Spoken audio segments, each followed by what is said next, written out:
So now we're on to the reproductive system, and we're going to do this in two parts, internal anatomy and external anatomy. We've actually talked about some of this in previous weeks. We talked about the development of gametes in week 1, and then the urinary tract in week 5. And a lot of this actually parallels the urinary tract. Why I didn't pair those two systems together, I'm not entirely sure. But at any rate, this should sound familiar, and if you're sort of unclear on what some of the structures are, refer back to week 5, look at some of the urinary tract information, because some of those structures do become part of the reproductive system.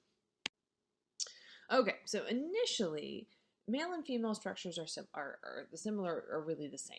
So the male and female structures all develop from the same basic pieces of embryonic anatomy. There's actually a table in the book, table 16.1, that goes through a comparison of the embryonic structure and then the male and female structures. It's really all the same stuff, just repurposed, used in different ways. Okay, so throwback to week 1, primordial germ cells, the future gametes. So they start in the yolk sac, migrate into the embryo, and they sort of come to settle at a region that's adjacent to each kidney. So there's one on either side, and as they settle, they form the genital ridge, which is the beginning of the development of the genital regions. So in week 6, okay, we get differentiation of somatic support cells, which are critical for the development of germ cells. They differentiate and then they intermix with our primordial germ cells, essentially to do what their name says. They're going to provide support, nutrition, protection, things like that for the germ cells. Now we also see the development of the Mullerian or paramesonephric ducts, and they sort of run in parallel with the mesonephric ducts that we talked about in the urinary system. Now you'll see these ducts, the Mullerian ducts, named with either name. Your book seems to favor the paramesonephric ducts. I learned them as Mullerian ducts. Certainly it makes more sense when you start talking about anti-Mullerian hormone. At any rate, they've got two names and it's worth knowing both. Okay, so the paramesonephric ducts are going to merge at their caudal ends, so they're going to fuse to become a single duct, and then merge in with the urethra, okay, which ultimately is going to develop into urinary tract structures and reproductive structures. Now, this is all occurring in week 6. There is no difference between males and females in their anatomy at week 6. Everything starts out the same. Oh, and I've forgotten my squares. Okay. So, males. We're going to talk about the men first, in large part because their development is slightly more complicated. Okay, so for men, the Y chromosome is pretty nearly everything, and it's not all of the Y chromosome, it's one particular gene, the SRY gene. SRY stands for sex-determining region of Y, and so naturally this gene is located on the Y chromosome, on the P arm. This gene is really what makes guys, anatomically speaking. So it's expressed in the somatic support cells, and it causes them to differentiate into cells called Sertoli cells, and we talked again about those in week 1. The Sertoli cells trigger male differentiation of the gonad, so their presence begins this process of primary sex determination, making that first initial move away from an indistinguishable sex into a determined sex. Now, there are a lot of downstream targets of SRY. We really don't know all of them, but it's worth noting that most of its downstream targets are not located on the Y chromosome or in reality on either sex chromosome. So while SRY is critical to male development, it isn't everything. And while without it, development is female, there's more to making females than just not having SRY. So it's a little bit more complicated, but it is no doubt that SRY is extremely critical to male development.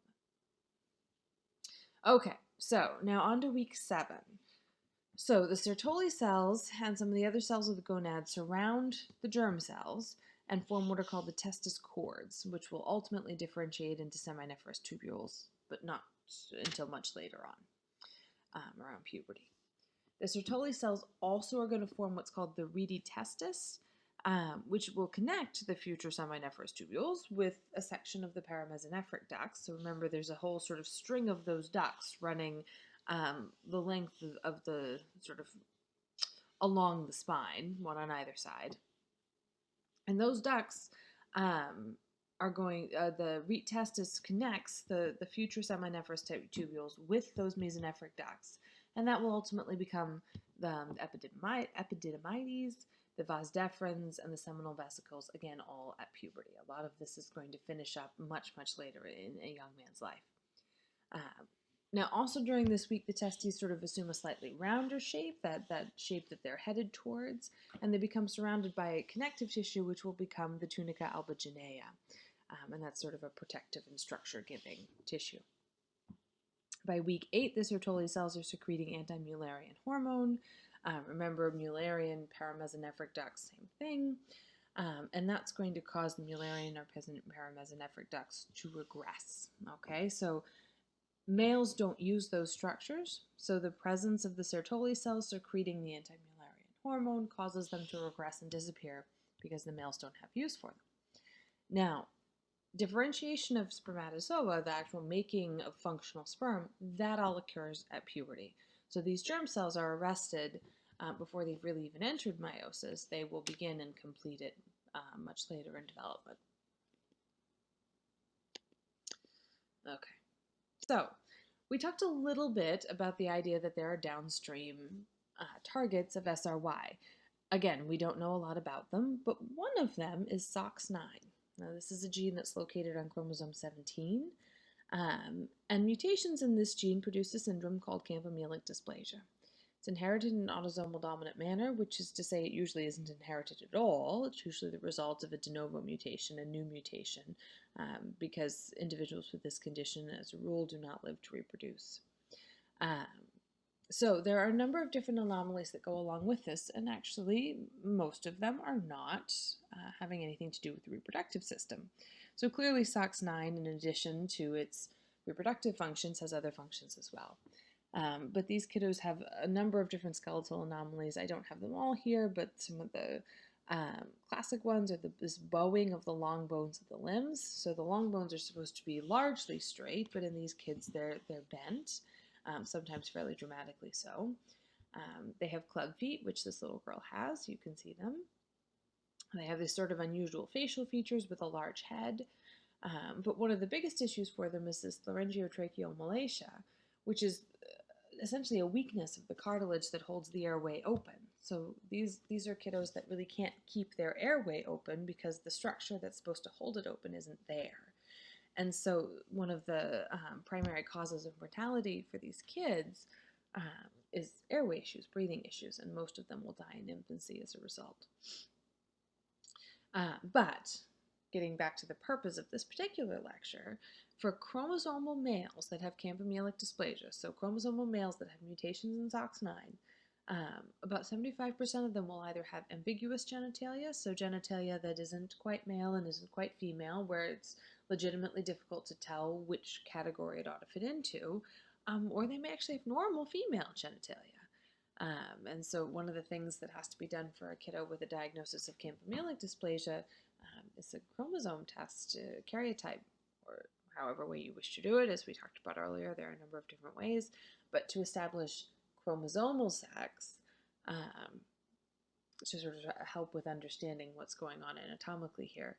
And it's important in any of these syndromes where you've got ambiguous genitalia to note that gonads that don't develop properly, whether they are male or female, are at risk for developing cancer. And so kids that have gonads that are underdeveloped often have to have them removed, A, because they aren't going to work in most cases, they're not going to produce sperm or eggs, and B, because there's a significant risk for cancer in some cases.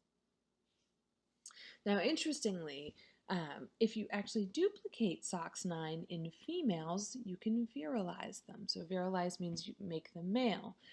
So just like the mutation in SOX9 in males produces a more female appearance, so if you're missing the action of SOX9, you get a more female appearance in a male. If you overactivate, if you duplicate SOX9, so now it's acting more than it should, you can get females that look like males. Okay, and again, I should have said this at the beginning of this particular lecture set. None of this lecture is about gender identity. No, it's not something we can cover in this class. As best we know, it's not an embryologic principle, although certainly I think there's a lot of evidence to suggest that gender identity is something you're born with. But these lectures are about anatomy. We talk about genetics with respect to how they affect the development of the anatomy, but that's really all this is about. And for this particular syndrome, for campomelic dysplasia, these children really just don't generally live long enough for you to have an idea of what their gender identity would have been. In fact, this little girl in the picture is almost certainly one of the few exceptions, because most of these children die very young. Okay.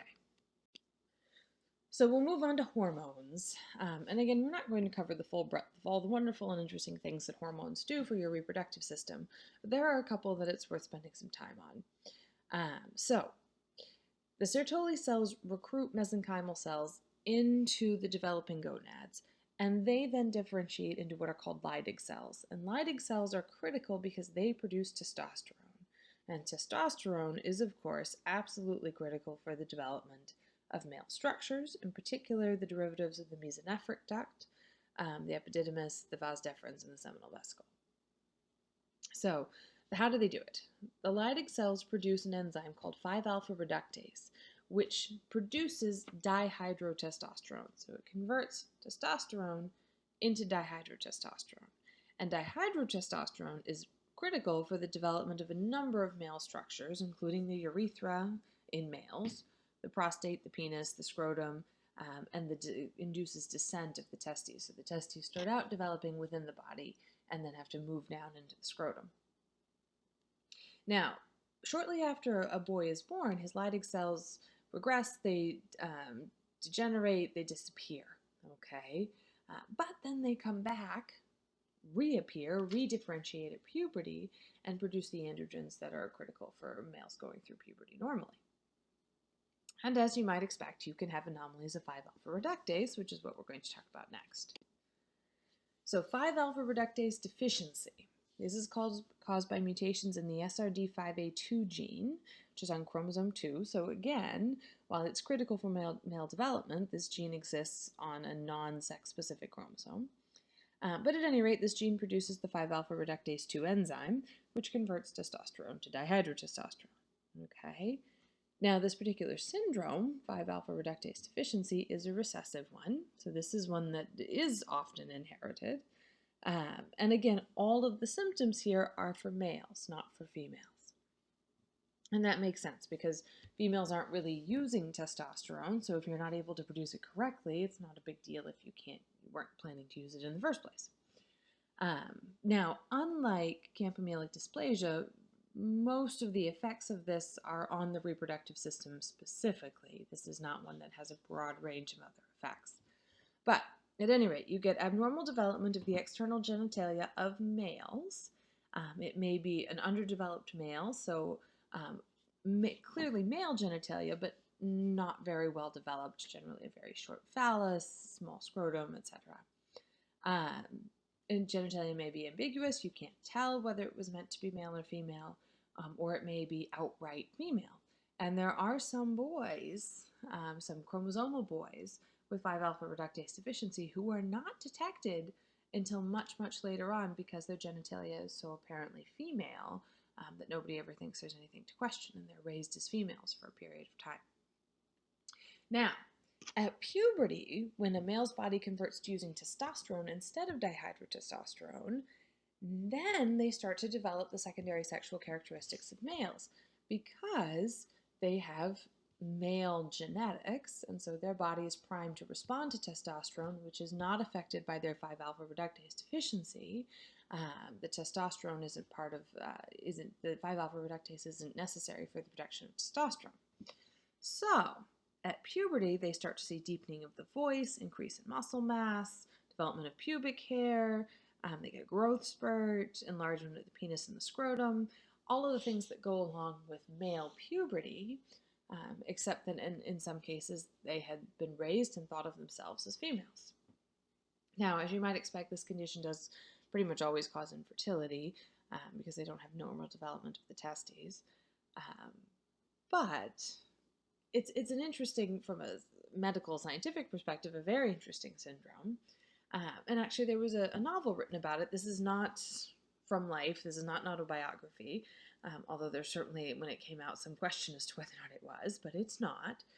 But a book called Middlesex, which follows the course of a child who believes herself to be female, and it sort of follows along her raising from childhood through teenage years, when it's discovered that she is a genetic male, and it's suggested that she should have surgery, and she at that time decides that that's not what she wants, and that she in fact feels that she's a he, and then transitions to living as a male, and then goes through some of the struggle that she goes through, he goes through to make that transition, and to live as he felt he should have lived all along. It's really, really, I thought, well done. Definitely some very insightful storytelling into what that might be like, although admittedly from the perspective of someone who has not lived that journey. And while it was very well received, you can see it won a Pulitzer, there was some criticism from the intersex community because a lot of the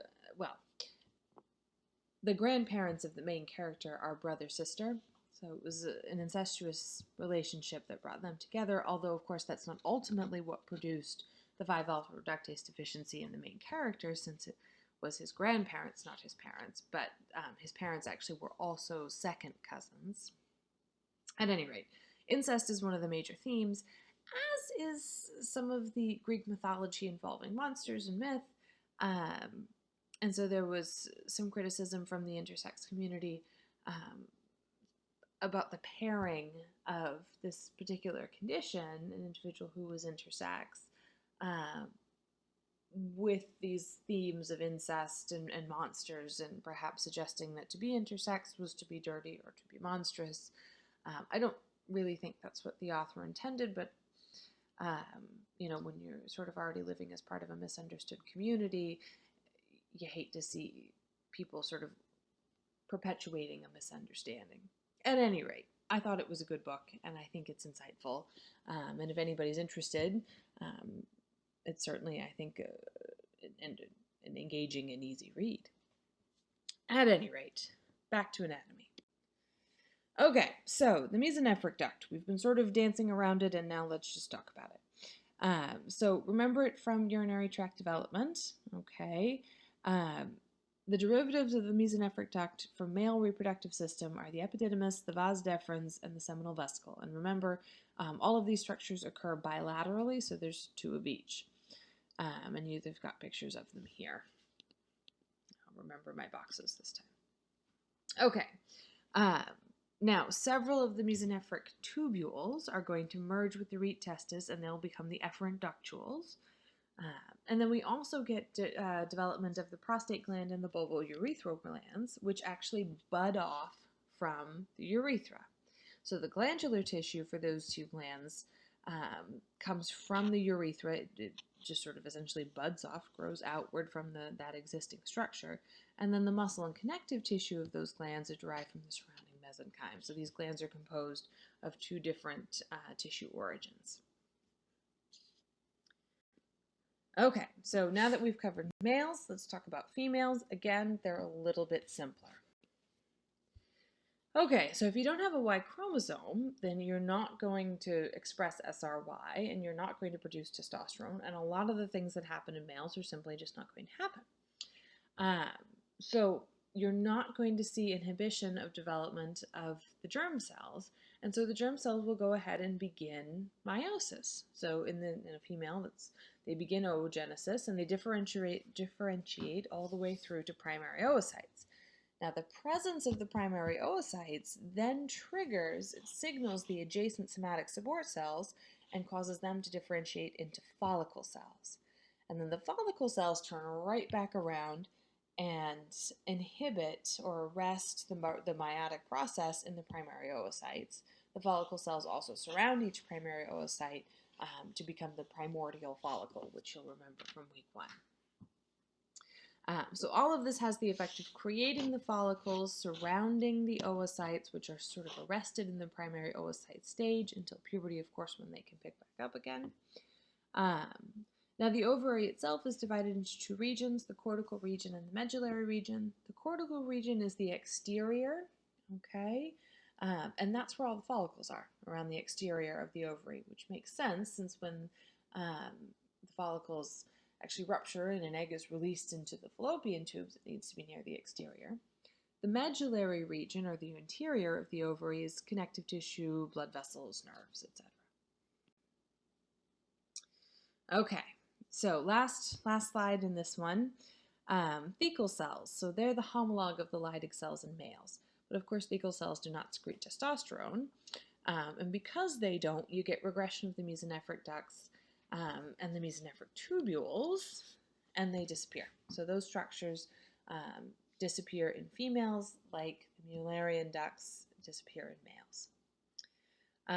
Now, reminder, the Mullerian / paramesonephric ducts fuse just before they merge with the urethra.